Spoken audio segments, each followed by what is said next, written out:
Hello friends, ഇന്നത്തെ എപ്പിസോഡിൽ അനഘ ആവണിമോളെയും കൂട്ടി റൂമിലേക്ക് വരുന്നത് കണ്ട് മീര സംശയത്തോട് ചോദിച്ചു, അല്ല നീ ഇവിടെ നിന്ന് പോയത് സ്നേഹയുടെ കൂടെ, നിന്നെ വിളിക്കാനായി വന്നത് ആതിര, നീ വന്നതോ അനഘയുടെ കൂടെ എന്ന് ചോദിച്ച് മീര കാര്യം അന്വേഷിച്ചതും ഉടനെ അനഘയുടെ കൂടെ വരാനുള്ള കാരണം എന്താണെന്ന് ആവണിമോൾ മീരയോട് പറഞ്ഞു. ഞാനേ അവന്തികാന്റിയുടെ ശബ്ദം കേട്ടാണ് അവിടെ ചെന്ന് നോക്കിയത്.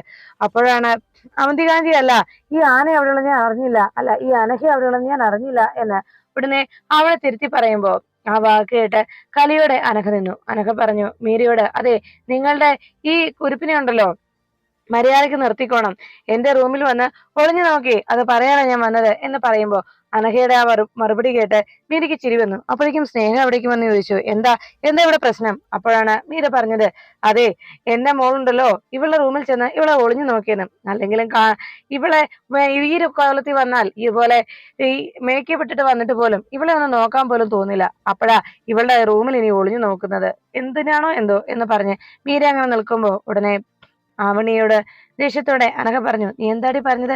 ആനയെന്നോ?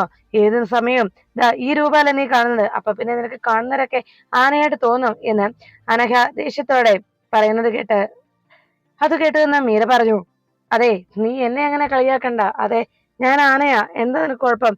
പെണ്ണെ ഒരു കാര്യം ഞാൻ പറഞ്ഞേക്കാം, ഇത്തവണയെങ്കിലും നീ എന്റെ കൈയുടെ ചൂടറിയാതെ പോയിക്കോ, അതാണ് നിനക്ക് നല്ലത്. എപ്പോഴും എന്റെ കയ്യിൽ നിന്ന് എന്തെങ്കിലും വാങ്ങിച്ചാലേ നിനക്ക് സ്വസ്ഥതയാകുള്ളൂ, സമാധാനം കിട്ടുകയുള്ളൂ എന്ന് വല്ലതും ഉണ്ടോ എന്ന് ചോദിച്ച് മീര ദേഷ്യപ്പെട്ടതും സ്നേഹ പറഞ്ഞു, എടുത്തി പോട്ടെ സാരമില്ല എന്ന് പറഞ്ഞ് മീരെ സമാധാനിപ്പിക്കാൻ ഒരുങ്ങുമ്പോ സ്നേഹ പറഞ്ഞു, സ്നേഹേ മോള് കേൾക്കണം, ഇവള് പറഞ്ഞത് കേട്ടില്ലേ? ഇവളുടെ സൗന്ദര്യം കണ്ട് എന്റെ മോള് ഇവളുടെ റൂമിൽ ഒളിഞ്ഞു നോക്കാൻ പോയി എന്ന്. അത് മാത്രമല്ല ഇപ്പൊ അവള് പറയുന്നത് കേട്ടില്ലേ, ഇവളുടെ കയ്യിലിരിപ്പ് അതുപോലെയാണ്. അതെ ഒരു കാര്യം ഞാൻ പറയാം, നീയേ ട്രിപ്പ് പോയിട്ട് നീ ഒളിച്ചോടി പോയെന്ന് നാട്ടുകാരെ പറഞ്ഞ് പറ്റിച്ചവളല്ലേ നീ. നിന്റെ അത്തരത്തിലുള്ള കയ്യിലിരിപ്പൊന്നും എന്തായാലും ഞങ്ങളുടെ കയ്യിലില്ല എന്ന് പറയുമ്പോ ഉടനെ അനഘ ദേഷ്യത്തോടെ നോക്കി, അതെ നീ ചെയ്തു കൂട്ടിയതൊക്കെ ആരും അറിഞ്ഞില്ലെന്നാണോ നിന്റെ വിചാരം? എല്ലാം ഞങ്ങൾക്കറിയാം. നീ കാണിച്ചു കൂട്ടിയ ഇത്തരത്തിലുള്ള പ്രവൃത്തികളൊക്കെ ശരിക്കും മനസ്സിലാക്കി തന്നെ ഞങ്ങൾ ഇവിടെ നിൽക്കുന്നത്. മര്യാദയ്ക്ക് പോകുന്ന നിനക്ക് നല്ലത്. എന്റെയൊക്കെ ദേഷ്യം വന്നു കഴിഞ്ഞാൽ എനിക്ക് എന്നെ തന്നെ പിടിച്ചാൽ കിട്ടില്ല, എനിക്കതാ എന്നെ തന്നെ നിയന്ത്രിക്കാൻ കഴിയില്ല, നിനക്കതറിയാവല്ലോ അല്ലെ എന്ന് അനഘയോട് ദേഷ്യത്തോടെ മീര ചോദിക്കുമ്പോ അനഘ ആ ചോദ്യം കേട്ട് ദേഷ്യപ്പെട്ടുകൊണ്ട് മീരയുടെ മുഖത്തേക്ക് നോക്കി. അപ്പോഴേക്കും മീരെ നോക്കി കലിയോട് അനഘ ഇങ്ങനെ നോക്കുമ്പോ അനഘ പോകാനായി ഒരുങ്ങുന്ന സമയത്ത് മീര പറഞ്ഞു, ദേവിയത് ഇവിടെ നിന്ന് ഇറങ്ങിപ്പോകാവോ, ഇത്തവണയെങ്കിലും എനിക്ക് വയ്യ നിന്നെ തല്ലാൻ എന്ന് പറഞ്ഞ് മീര കൈകൂപ്പിക്കൊണ്ട് പോകാനായി പറയുന്നു. അനഘ ദേഷ്യത്തോടെ നോക്കുമ്പോ ഉടനെ അനഘയുടെ മുഖത്തേക്ക് കലിയോടെ നോക്കിയിട്ട് പോകാനായി അനഘ തുടങ്ങുന്ന സമയത്ത് ഉടനെ അവിടെ നിന്ന് സ്നേഹ വിളിച്ചു, അനഘെ.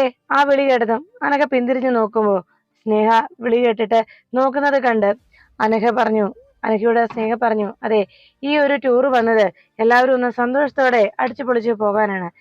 ദേവി ഇതിന്റെ സന്തോഷം അനഘയോട് തല്ലിക്കെടുത്തരുത്. അപ്പോഴേക്കും അനഘ പറഞ്ഞു, നിനക്ക് സന്തോഷിക്കണം അല്ലേ, ഞാൻ സന്തോഷിച്ചു തരാം, നിങ്ങൾ നോക്കിക്കോ, നിങ്ങൾക്ക് ഞാൻ കാണിച്ചു തരാം എന്ന് പറഞ്ഞുകൊണ്ട് കലിയുടെ അനഘ അവിടെ നിന്ന് പോയി. ഈ സമയത്ത് മീര പറഞ്ഞു, എന്തൊരു സ്വഭാവ പെണ്ണിന്റെ എന്ന് പറഞ്ഞ് മീരയും അനഘയുടെ സ്വഭാവത്തെക്കുറിച്ച് സ്നേഹയോട് സംസാരിച്ചു. അപ്പോഴേക്കും ആതിരയെ കാണാത്തതിന്റെ നിരാശയിൽ സന്ദീപ് വിഷമിച്ചിരിക്കുമ്പോ സന്ദീപിന്റെ പിന്നിലായി വന്ന് ആരോ സന്ദീപിന്റെ കണ്ണ് പൊത്തിപ്പിടിച്ചു. പെട്ടെന്ന് സന്ദീപ് ആ കൈകളിൽ പിടിച്ചിട്ട് പറഞ്ഞു, അപ്പോ എന്റെ പിന്നാലെ തന്നെ ഉണ്ടായിരുന്നല്ലേ, ഞാൻ അറിയുന്നുണ്ട് നിന്റെ കൈയുടെ ചൂട്, എന്നോടുള്ള സ്നേഹത്തിന്റെ ചൂട്. നീ അരികിൽ വരുമ്പോ അതെനിക്ക് മനസ്സിലാക്കാൻ കഴിയുന്നുണ്ട്. എന്നെ ഈ ലോകത്ത് മറ്റാരേക്കാളും ഏറെ സ്നേഹിക്കുന്ന, എന്നെ ജീവനതുല്യം സ്നേഹിക്കുന്ന എന്റെ പെണ്ണിന്റെ സാന്നിധ്യം എന്നെല്ലാം പറയുമ്പോ സത്യമാണോ സന്ദീപ് എന്ന് പിന്നിൽ നിന്ന് അനഘ ചോദിച്ചത് കേട്ട് ഉടനെ സന്ദീപ് ഞെട്ടലോടെ ചാടി എഴുന്നേറ്റു. അനഘയുടെ ശബ്ദം കേട്ടതും ചാടി എഴുന്നേറ്റ ആ നിമിഷം തന്നെ സന്ദീപിനാകെ സംശയമായി. സന്ദീപ് പെട്ടെന്ന് അനഘയോട് ചോദിച്ചു, നീയോ, നിന്നോട് ആരാ പറഞ്ഞത്, എന്ത് പറഞ്ഞു നീ ചോദിച്ചത് എന്ന് ചോദിച്ചതും അനഘ ചോദിച്ചു, അല്ല സന്ദീപ് അല്ല ഇപ്പൊ എന്നോട് ഇങ്ങനെയെല്ലാം പറഞ്ഞത് എന്ന് പറഞ്ഞു. എങ്ങനെ പറഞ്ഞു? ഉടനെ അവന്തിക പറഞ്ഞു, അല്ല എന്നോടുള്ള സ്നേഹത്തെ കുറിച്ച് സന്ദീപ് അല്ല ഇപ്പൊ പറഞ്ഞത്, എന്നെ അത്രയ്ക്ക് ഇഷ്ടമാണെന്ന് എന്റെ കയ്യെ തൊട്ട് പറഞ്ഞില്ലേ എന്ന് പറഞ്ഞു. സന്ദീപ് ചോദിച്ചു, നീ എന്നോട് ആരാ എന്റെ കണ്ണു ഒന്ന് പൊത്താൻ പറഞ്ഞത് എന്ന് ചോദിച്ചിട്ടും എന്നിട്ട് സന്ദീപ് എന്തിനാ എന്റെ കൈ പിടിച്ചത്, എന്നിട്ട് സന്ദീപ് എന്നോട് പറഞ്ഞ വാക്കുകളോ അത് ഞാൻ എത്രത്തോളം കേൾക്കാൻ കൊതിക്കുന്ന വാക്കുകളാണെന്ന് അറിയാമോ സന്ദീപ്? എനിക്കറിയാം സന്ദീപിന്റെ ഉള്ളിന്റെ ഉള്ളിൽ എന്നോട് സ്നേഹമുണ്ടെന്ന്.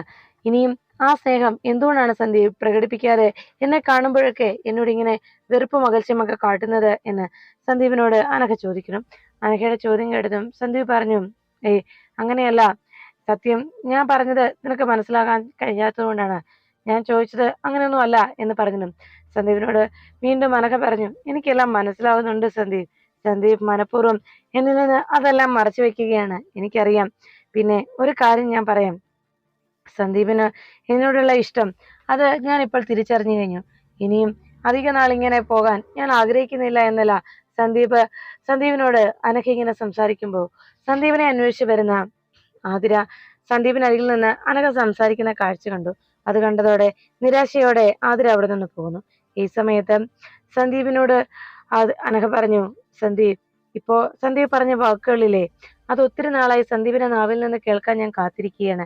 ആദ്യമായിട്ട് സന്ദീപിന്റെ കയ്യിൽ തൊട്ടതും സന്ദീപ് എന്നോട് ഇങ്ങനെയെല്ലാം പറഞ്ഞതും അതൊക്കെ ഞാൻ എത്രത്തോളം ആഗ്രഹിച്ചതാണെന്ന് അറിയാമോ എന്ന് ചോദിച്ചതും സന്ദീപ് പറഞ്ഞു, ഞാനതൊക്കെ നിന്നെ വെറുതെ പറ്റിക്കാൻ പറഞ്ഞതാ, ചുമ്മാ പറഞ്ഞതാ എന്ന് പറഞ്ഞതും, അങ്ങനെ വെറുതെ പറയുന്നത് മറ്റൊരാളുടെ ജീവിതത്തെ എത്രത്തോളം സ്വാധീനിക്കുകയും സന്തോഷിപ്പിക്കുകയും ചെയ്യുന്നറിയുമോ എന്ന് സന്ദീപിനോട് അനഘ ചോദിക്കുന്നു. അങ്ങനെയെല്ലാം പറഞ്ഞുകൊണ്ട് അനഘ പിന്തിരിഞ്ഞ് സന്ദീപിനോട് അങ്ങനെ സംസാരിച്ചു നിൽക്കുമ്പോൾ സന്ദീപ്, ഇനിയും എന്നെ ഇങ്ങനെ തനിച്ചാക്കരുത്. ഇത്രയും കാലം ഞാൻ തനിച്ച് ജീവിച്ചു, ഇനിയും എന്നെ ഒറ്റയ്ക്ക് ജീവിക്കാൻ വിടല്ലേ സന്ദീപ് എന്നെല്ലാം പറഞ്ഞ് അങ്ങനെ വിഷമത്തോടെ സന്ദീപിനോട് സംസാരിച്ചുകൊണ്ട് അങ്ങനെ അനഘ നിൽക്കുമ്പോൾ സന്ദീപ് പറയൂ, എന്നാ സന്ദീപിന്റെ കൂടെ എന്നെയും കൂടെ നിർത്തുന്നത്? സന്ദീപിന്റെ ജീവിതത്തിലേക്ക് എന്നെ എന്നാണ് കൂടെ ചേർത്ത് കൊണ്ടുപോകുന്നത് എന്ന് ചോദിച്ച് പറയൂ സന്ദീപ് എന്ന് പറഞ്ഞ് ആ അനഘ വളരെ ആവേശത്തോടെ പിന്തിരിഞ്ഞു നോക്കിയതും ഇത്രയും നേരം തന്നോട് സംസാരിച്ചു നിന്നിരുന്ന സന്ദീപ് അവിടെയെങ്ങും ഇല്ല എന്ന് മനസ്സിലാക്കുന്നു. അത് കണ്ടതോടെ അനഘയ്ക്ക് ആകെ വിഷമാകുന്നു. അതിനുശേഷം അർച്ചനയുടെ റൂമിൽ അർച്ചന കുളിയെല്ലാം കഴിഞ്ഞു വന്ന് മുടിയിൽ സീമന്തരേഖയിൽ സിന്ദൂരം ചാർത്താൻ ഒരുങ്ങുമ്പോൾ ആ സിന്ദൂര ചെപ്പ് കയ്യിലേക്ക് എടുത്തതും സിന്ദൂരം എടുക്കാനായി മോതിരവിരലുമായി അതിനരികിലേക്ക് എത്തുമ്പോഴാണ് അതിനു മുൻപ് തന്നെ ആ സിന്ദൂര ചെപ്പിൽ നിന്ന് മറ്റൊരാൾ സിന്ദൂരം എടുത്ത് അർച്ചനയുടെ സീമന്തരേഖയിൽ ചാർത്തി കൊടുത്തു. അത് കണ്ട് അർച്ചന വളരെ സന്തോഷത്തോടെ പുഞ്ചിരിച്ചു. പിന്നീട് സച്ചി അർച്ചനയെ ചേർത്ത് പിടിച്ചുകൊണ്ട് നേരെ ബെഡിനരികിലേക്ക് എത്തി. എന്നിട്ട് പറഞ്ഞു, സത്യത്തിൽ ഇത് നമ്മുടെ രണ്ടുപേരുടെയും പുനർജന്മമാണ്, രണ്ടാം ജന്മം. ഞാൻ ഇതിനു മുൻപ് 2 തവണ തന്റെ ഈ സീമന്തരേഖയിൽ സിന്ദൂരം ചാർത്തിയിട്ടുണ്ട്. പക്ഷേ അന്നൊന്നും ഞാൻ ചാർത്തുമ്പോഴൊന്നും താൻ എൻ്റെ അരികിലുണ്ടെങ്കിലും എന്റെ മനസ്സ് തന്നിൽ നിന്നും എത്രയോ ദൂരെയായിരുന്നു. എന്നാൽ ഇപ്പോ തന്നിലേക്ക് ചേർന്ന് നിൽക്കാനാണ് എന്റെ മനസ്സ് കൊതിക്കുന്നത്. ഇനി ഓരോ നിമിഷവും താൻ മാത്രമാണ് ഈ മനസ്സിലുണ്ടാവുന്നത്. അത്രത്തോളം എന്റെ പെണ്ണിന്റെ സ്നേഹം, എന്റെ അർച്ചനയുടെ സ്നേഹം എന്നെ മാറ്റിക്കഴിഞ്ഞു, എന്നെ നിന്നിലേക്ക് അടുപ്പിച്ചു കഴിഞ്ഞു എന്നല്ല സച്ചി അർച്ചനയെ നോക്കി പറയുന്നു. അർച്ചന അതെല്ലാം കേട്ട് ചിരിച്ചുകൊണ്ട് അങ്ങനെ നോക്കുമ്പോൾ സന്ദീപിന്റെയും ആതിരയുടെയും വിവാഹത്തിന് ശേഷം അവർക്കും തനിക്കും അവരുടെ രണ്ടുപേരുടെയും ജീവിതത്തിൽ അവരവർ ഇഷ്ടപ്പെട്ട പെൺകുട്ടികളെ കിട്ടിയതിന്റെ സന്തോഷമാണ് ഇപ്പോ പങ്കുവെക്കുന്നുള്ള രീതിയിൽ സച്ചി പറഞ്ഞു, അർച്ചന, ഈ പെണ്ണ് ഇവളാണ് എന്റെ പ്രിയപ്പെട്ടവളെന്ന് ഞാൻ ഇപ്പോൾ തിരിച്ചറിയുന്നു. ഇപ്പോ എന്റെ മനസ്സിൽ തോന്നുന്ന ആഗ്രഹം ഞാൻ പറയട്ടെ എന്ന് സച്ചി അർച്ചനയോട് പറയുമ്പോൾ അർച്ചന എന്താണെന്ന് അറിയാനായി ആകാംക്ഷയോടെ നോക്കി. അപ്പോഴേക്കും സച്ചി പറഞ്ഞു, ഒരിക്കൽ കൂടി വിവാഹം കഴിക്കാൻ ഞാൻ ആഗ്രഹിക്കുന്നു. അത് കേട്ടതും അർച്ചനയുടെ മുഖഭാവം മാറി. അപ്പോഴേക്കും സച്ചി പറഞ്ഞു, അയ്യോ അങ്ങനെയല്ല, ഒരിക്കൽ കൂടി വിവാഹം കഴിക്കണം എന്ന് പറഞ്ഞത് ഞാൻ ഈ ചേർത്ത് പിടിച്ച് ഇങ്ങനെ നിർത്തിയ ഈ പെൺകുട്ടിയെ തന്നെ ഒന്നുകൂടി താലി കെട്ടണമെന്ന്, അതാ ഞാൻ പറഞ്ഞത് എന്ന് പറയുമ്പോൾ സച്ചിയോട് അർച്ചന പറഞ്ഞു, ഒരിക്കൽ കൂടി താലി കെട്ടേണ്ട കാര്യമൊന്നും ഇല്ല സച്ചിയേട്ടാ. സച്ചിയേട്ടൻ ഇപ്പോഴും എന്നോട് പറഞ്ഞ വാക്കുകളുണ്ടല്ലോ, അത് മാത്രം മതി ഈ ജീവിതകാലം മുഴുവൻ സന്തോഷത്തോടെ ജീവിക്കാനും സന്തോഷത്തോടെ മരിക്കാനും. അത് കേട്ട ഉടനെ സച്ചി അർച്ചനയുടെ വാ പൊത്തിപ്പിടിക്കുന്നു. വെറുതെ പോലും അങ്ങനെയൊന്നും പറയരുത്, താനില്ലെങ്കിൽ പിന്നെ ഈ സച്ചി ഉണ്ടോ എന്ന് അർച്ചനയോട് സച്ചി ചോദിക്കുന്നു. നമ്മൾ രണ്ടുപേരും ഒരിക്കലും ഒരു കാലത്തും പിരിയില്ല, നമ്മുടെ മരണം ഒരുമിച്ച് തന്നെയായിരിക്കും കീഴടക്കുക എന്ന് പറഞ്ഞ് സച്ചി അർച്ചനയോട് ഇനി അങ്ങനെയൊന്നും വെറുതെ പോലും പറയില്ലെന്ന് പറഞ്ഞ് അർച്ചനയെ തന്നെ നെഞ്ചിലേക്ക് ചേർത്ത് പിടിച്ചു. അങ്ങനെ അർച്ചനയെ ചേർത്ത് പിടിച്ചുകൊണ്ട് സച്ചി അങ്ങനെ നിൽക്കുമ്പോഴാണ് അവിടെ ആതിര സന്ദീപ് അനഘയോട് സംസാരിച്ചു നിൽക്കുന്നത് കണ്ട് വിഷമത്തോടെ വന്നത്. സന്ദീപിനെ കാണാതിരുന്നിട്ട് കുറെ അന്വേഷിച്ചിട്ട് അവസാനം സന്ദീപിനെ കണ്ടെത്തിയപ്പോ അവനുണ്ട് ആ അനഘ എന്ന് പറയുന്നവളുമായി സംസാരിച്ചവിടെ നിൽക്കുന്നു. എന്തൊരു കഷ്ടം ഇത് എന്നെല്ലാം ആലോചിച്ച് ആതിര വിഷമിച്ച് നിൽക്കുമ്പോൾ അവിടേക്ക് സ്നേഹയും ആവണിമോളും എത്തി. അല്ല, താൻ ഇവിടെ വന്ന് നിൽക്കുകയാണോ എന്ന് ചോദിച്ചിട്ടും ആതിര ചോദിച്ചു, പിന്നെന്താ രാത്രിയിൽ എന്ത് ചെയ്യാനാ, ഓ, ഇതെന്തൊരു കഷ്ടാ, എല്ലാവരും ഓരോരുത്തരുടെ റൂമുകളിൽ കയറി ഇരിക്കുകയാണ്. ഇവിടെ സത്യത്തിൽ നമ്മളെല്ലാരും ടൂറിന് വന്നതല്ലേ, ഓരോരുത്തരുടെ മട്ടും ഭാവവും കണ്ട് തീർത്ഥാടനത്തിന് വന്ന പോലെയുണ്ട് എന്ന് പറഞ്ഞു. ഇത് അപ്പോ എന്താ ചെയ്യേണ്ടത് എന്ന് ആതിര അപ്പോ സ്നേഹയോട് ചോദിച്ചു. പിന്നെ എല്ലാരും ഈ രാത്രിയിൽ പിന്നെ എന്താ ചെയ്യുക എന്ന് ആതിര അന്വേഷിച്ചതും സ്നേഹ പറഞ്ഞു, എന്തെല്ലാം കാര്യങ്ങൾ ചെയ്യാം, ക്യാമ്പ് ഫയർ നടത്താം, അന്താക്ഷരി കളിക്കാം, അങ്ങനെ അങ്ങനെ എന്തെല്ലാം പരിപാടികളുണ്ട് എന്ന് സ്നേഹ ചോദിച്ചതും ഉടനെ അവണിമോള് പറഞ്ഞു, എന്നാ അന്താക്ഷരി, നമുക്ക് 3 പേർക്ക് അന്താക്ഷരി കളിക്കാം. ആദ്യത്തെ അക്ഷരം ഞാൻ പറയാം, ലാ. ലാ പറ എന്ന് പറഞ്ഞതും, ലായോ? ലാ കൂട്ടിയുള്ളത് പാട്ടേതാ, നീ പറ എന്ന് പറഞ്ഞതും, ഈ വളഞ്ഞതിന്റെ ലാ, ആ ലാ എന്ന് പറഞ്ഞതും, എന്നാ ലാ വെച്ച് എന്റെ പൊന്നുമോള് പാടിക്ക് എന്ന് സ്നേഹ ആവശ്യപ്പെട്ടതും ഉടനെ അവണി പറഞ്ഞു, ശരി ഞാൻ പാടാം. ലള ലാ ലാ ലാ ലാ ലാ എന്ന് പറഞ്ഞുകൊണ്ട് ഉടനെ ആവണി പാടി. ഇത് കേട്ടോണ്ടേ ലള ലാള എന്ന് പറഞ്ഞുകൊണ്ട് ആ പാട്ട് ശരിക്കും ആ പാട്ട് അങ്ങനെയല്ല എന്നറിയാവുന്ന ആ അനഘയും ആതിരയും സ്നേഹയും കൂടി ഉടനെ ആവണി മോളെ തിരുത്തുന്നു. അതെ, മതി മതി, നിന്റെ ഇത്തരത്തിലുള്ള സൂപ്പർ പാട്ടുകളൊന്നും വേണ്ട. നമുക്ക് വേറൊരു കാര്യം ചെയ്യാം, ഒരല്പം പഴഞ്ചൻ കളിയാണ്, അത് നമുക്കിപ്പോ ചെയ്താലോ? ഉടനെ ആതിര ചോദിച്ചു, എന്താ? അത് വേറൊന്നുമല്ല, നമുക്ക് സാറ്റ് കളിച്ചാലോ? അപ്പോഴേക്കും അവണി ചോദിച്ചു, സാറ്റോ? അതെ, ഹൈഡ് ആൻഡ് സീക്ക് എന്ന് സ്നേഹം മറുപടി നൽകി. ഉടനെ നമ്മൾ മാത്രമല്ല, ഈ വീട്ടിലുള്ള എല്ലാവരെയും വിളിക്കണം, ഏട്ടന്മാരെയും ഏട്ടത്തിമാരെയും എല്ലാവരെയും. എന്താ, അത് ശരിയല്ലേ ആതിരെ എന്ന് ചോദിച്ചിട്ടും ആതിര പറഞ്ഞു, അത് ശരിയാ, വെറുതെ ടൂർ വന്നിട്ട് വെറുതെ ഇവിടെ കുത്തിപ്പിടിച്ചിരിക്കാനാണോ? നമുക്ക് ഇതുപോലെ എന്തെങ്കിലും പരിപാടികൾ ചെയ്യാമെന്നേ. വേഗം നാട്ടെ, എല്ലാവരെയും വിളിക്ക് എന്ന് ആതിരയും സപ്പോർട്ട് ചെയ്തു. ഉടനെ തന്നെ സ്നേഹ പറഞ്ഞു, എന്നാ ശരി, ഞാൻ ചെന്ന് സന്ദീപ് ഏട്ടനെയും മീരെടുത്തിയും വിളിച്ചുകൊണ്ട് വരാം. ആതിര ചെന്ന് സച്ചിയേട്ടനെയും അവന്തികേട്ടത്തെയും അച്ചുവേട്ടത്തെയും വിളിച്ചിട്ട് വാ എന്ന് പറഞ്ഞു. ഉടനെ ആവണി മോളോട് പറഞ്ഞു, മോളെ എന്ന് വിളിക്കേണ്ടത് വേഗം അനഘയെയും അവന്തികാന്റിയുമാണ്. ശരി ശരി, പോയിട്ട് വാ എന്ന് പറഞ്ഞ് ആവണിയെ പറഞ്ഞയച്ചു. ശരി, ഞാൻ പറയായിട്ട് ആന്റി എന്ന് പറഞ്ഞുകൊണ്ട് ആവണി തുള്ളിച്ചാടി പോകാൻ തുടങ്ങി. ആതിര വേഗം ചെന്ന് സച്ചിയുടെ റൂമിന്റെ വാതിൽ മുട്ടി. വാതിൽ തുറക്കാതിട്ടും വീണ്ടും സച്ചിയേട്ടാ എന്ന് വിളിച്ചു. അപ്പോഴേക്കും സച്ചി വന്ന് വാതിൽ തുറന്നു. ആതിരയോ? എന്താ ആതിരെ എന്ന് ചോദിച്ചതും, അല്ല ചേച്ചി എവിടെ? നിങ്ങൾ ഇത്ര പെട്ടെന്ന് റൂമിൽ കയറിയിരിക്കുകയാണോ? നിങ്ങൾ എന്താ പുറത്തോട്ട് വരാത്തത് എന്ന് ചോദിച്ചു. അപ്പോഴേക്കും ദാ അർച്ചന ഇവിടെയുണ്ട്, അകത്തേക്ക് കയറുക എന്ന് പറഞ്ഞ് വേഗം അകത്തേക്ക് സച്ചി ആതിരയെ വിളിച്ചു. ആതിര അകത്തേക്ക് കയറി വന്നതും അച്ഛനു അയച്ചു, എന്താടി, എന്താ കാര്യം? അപ്പോഴേക്കും ആതിര പറഞ്ഞു, അതെ, എല്ലാവർക്കും ഒരു സംശയമുണ്ട്, ഇത് നമ്മൾ വന്നിരിക്കുന്നത് തീർത്ഥാടനത്തിനോ മറ്റോ ആണോ? എല്ലാവരും ഓരോരോ റൂമിൽ കയറി ഇങ്ങനെ അടയിരിക്കാൻ. അതെ, എല്ലാവരും ഇറങ്ങി, നമുക്ക് എന്തെങ്കിലും ഗെയിം കളിക്കാം, അതാ നല്ലത്, ഇങ്ങനെ ഇവിടെ ഇരിക്കേണ്ട കാര്യമില്ല എന്ന് പറഞ്ഞ് സച്ചിയോടും അർച്ചനയോടും വരാനായി അറിയിച്ചു. ഞങ്ങള് ഹൈഡ് ആൻഡ് സീക്ക് കളിക്കാൻ പോവാ, എല്ലാരും വന്നേ എന്ന് പറഞ്ഞതും സച്ചി ചോദിച്ചു, അയ്യേ, ഹൈഡ് ആൻഡ് സീക്ക് ഞങ്ങളോ എന്ന് ചോദിച്ചതും, അതെ, നിങ്ങൾ തന്നെ. എന്താ, എന്റെ ചേച്ചിയുടെ ഭർത്താവിന് വയസ്സ് കൂടിപ്പോയോ എന്ന് ചോദിച്ചതും സച്ചി പറഞ്ഞു, അതല്ല അർച്ചന, ആതിര, അത് ഞാൻ വെറുതെ എന്ന് പറഞ്ഞതും, ഒരു വെറുതെ ഇല്ല, വേഗം രണ്ടുപേരും വരുന്നുണ്ടോ, അതോ ഞാൻ ഇവിടുന്ന് വലിച്ചുകൊണ്ട് പോണോ എന്ന് ചോദിച്ചതും, വേണ്ട വേണ്ട, ഞങ്ങൾ വന്നോളാം എന്ന് അർച്ചന പറഞ്ഞു. എന്നെ തേക്കാൻ നോക്കരുത്, തേച്ചാലുണ്ടല്ലോ ഞാൻ വീണ്ടും വന്ന് നിങ്ങളെ വലിച്ചെടുത്തോണ്ട് പോകും എന്ന് പറഞ്ഞതും അർച്ചന പറഞ്ഞു, ഇല്ല, നീ പൊയ്ക്കോ, ഞങ്ങൾ വന്നോളാം എന്നറിയിച്ചു. അങ്ങനെ ആതിരയെ അവിടെ നിന്ന് പറഞ്ഞയച്ചു. അപ്പോഴാണ് സ്നേഹ സന്ദീപിന്റെ റൂമിലെത്തി ഇവർ അറിയിച്ചത്. സന്ദീപ് എല്ലാം കേട്ടതും, ഞാനില്ല, നിങ്ങൾ പോയി കളിച്ചോ എന്ന് പറഞ്ഞു.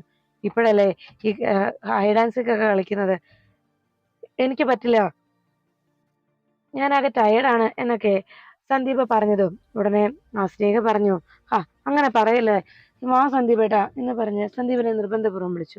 അവസാനം ഞാൻ വരുന്നില്ല, നീ പൊക്കോ എന്ന് പറഞ്ഞ് സന്ദീപ് സ്നേഹയെ പറഞ്ഞേക്കാൻ ഒരുങ്ങുമ്പോ, ശരി, വലിയ ജാടയാണെ വരണ്ട എന്ന് പറഞ്ഞ് പോകാൻ തുടങ്ങിയ സ്നേഹ പെട്ടെന്ന് ഓർത്തു, അതെ, ഈ വീട്ടിലുള്ള എല്ലാരും പങ്കെടുക്കുന്നുണ്ട്, ആതിരയും എല്ലാവരും ഉണ്ട്, ഇനി വരുന്നില്ലെങ്കിൽ വേണ്ട എന്ന് പറഞ്ഞപ്പോ വേഗം സന്ദീപിന് ആതിരയുടെ പേര് കേട്ടതും മനസ്സിൽ ലഡു പൊട്ടിയതുപോലായി.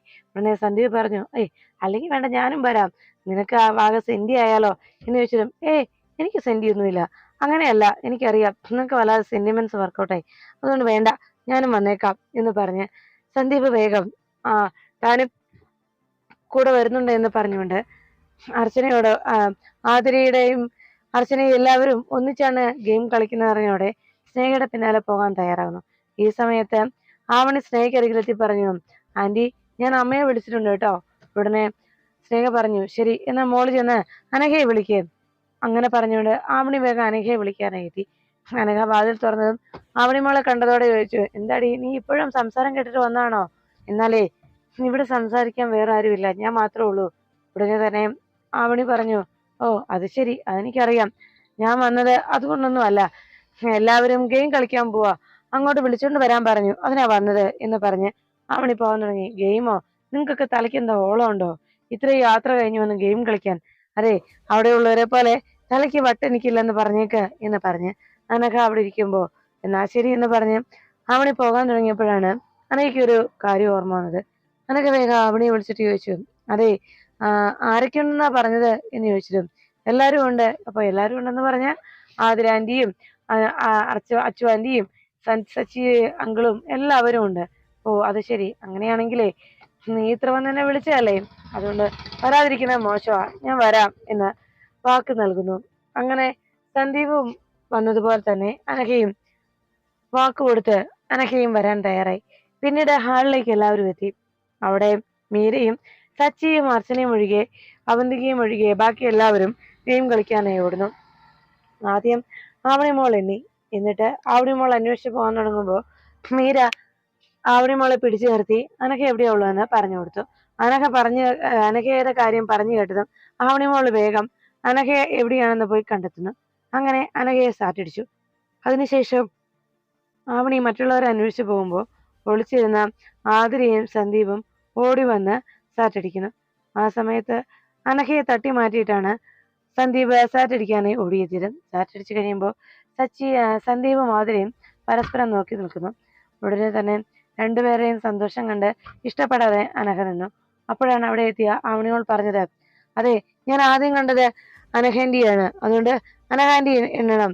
ദേ, ഒരു കള്ളത്തരം പാടില്ല കേട്ടോ, കൃത്യമായി എണ്ണണം എന്ന് പറഞ്ഞു. ശരി, ഞാൻ എണ്ണാം എന്ന് പറഞ്ഞ് അനഘ എണ്ണാൻ തയ്യാറാകുന്നു. മറ്റുള്ളവരെല്ലാവരും ഓടിപ്പോയി വിളിച്ചു. അങ്ങനെ അനഘ എണ്ണുന്ന സമയത്ത് ഓരോരുത്തരും ഓരോ സ്ഥലത്തേക്ക് ഓടുന്നു. മീര അപ്പോഴേക്കും റൂമിലേക്ക് പോയി. ഈ സമയത്ത് അവിടെ ഈ ഗെയിം കണ്ടുകൊണ്ട് സച്ചിയും അർച്ചനയും മാത്രം തനിച്ചായി.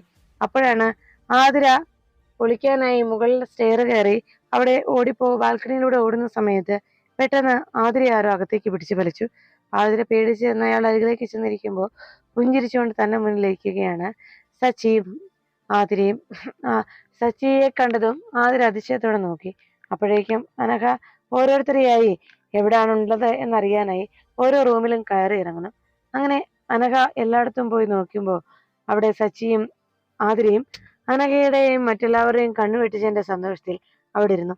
അപ്പോഴാണ് എല്ലാവരും പ്രത്യേകിച്ച് അനഘ മറ്റുള്ളവരെ എല്ലാവരെയും അന്വേഷിച്ച് നടക്കുമ്പോൾ ആ സമയത്ത് അവന്തിക മുകളിലത്തെ സ്റ്റെയറിനരികിൽ നിന്ന് ബാൽക്കണിക്ക് അരികിലൂടെ മൊബൈലിൽ ആരെയോ വിളിച്ചുകൊണ്ട് ഫോണിൽ സംസാരിച്ചുകൊണ്ട് മുന്നോട്ട് നീങ്ങുമ്പോൾ എന്തോ കാൽപെരുമാറ്റം കേട്ട് അവിടേക്ക് ചെല്ലുന്ന ആ നിമിഷം അവന്തിക കാണുന്നത് ഒന്ന് വിട എന്ന് പറഞ്ഞ് സന്ദീപിനോട് ആതിര സംസാരിക്കുന്ന വാക്കുകളായിരുന്നു. അത് കേട്ടതോടെ സംശയത്തോടെ അവന്തിക നോക്കുന്നു.